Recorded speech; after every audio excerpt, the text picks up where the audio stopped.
जिंदगी में किसी का बुरा ना चाहना एक ऐसा नेक अमल है जिसके सदके आपको उन मुसीबतों से बचा लिया जाता है जो अमूमी तौर पर इंसान को तबाह कर देती हैं।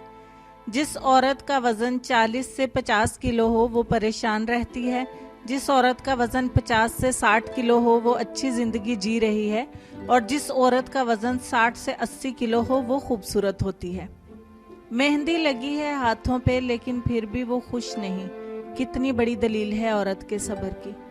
अगर मर्द जात आपको घटिया, खुदगर्ज और बेवफा लगती है तो आप अपने बेटे की तरबियत अच्छी करना।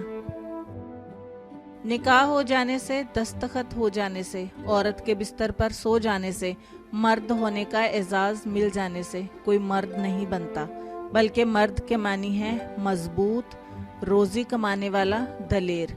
यानी जो औरत के इर्द गिर्द इसकी मजबूत ढाल बने, उसे हलाल रोजी कमा कर दे, उसके हर दुख सुख में शरीक हो, दिलेरी का मुजाहिरा करे, सिर्फ वही मर्द असली मर्द होने का हकदार है।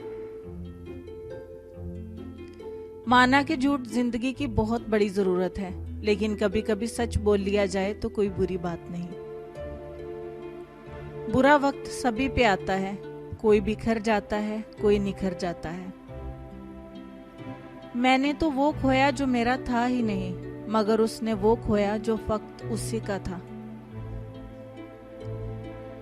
फहश किताब में दीमक नहीं लग सकती, क्योंकि दीमक ऐसा कागज खाकर अफजाइश नस्ल के काबिल नहीं रह सकती।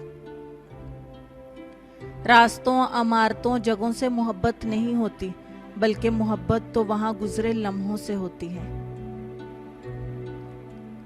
बदजायका चाय, घटिया मौसीकी और दिल फेंक किस्म के मर्द और मुसलसल चुप औरत नाकाबिले बर्दाश्त होते हैं। लोगों को इज्जत उनकी औकात के मुताबिक दें, क्योंकि कुछ लोग इज्जत का वजन नहीं उठा सकते। मर्द एक ऐसा ताजमहल है जिसके अंदर बेशुमार मुमताज दफन होती हैं।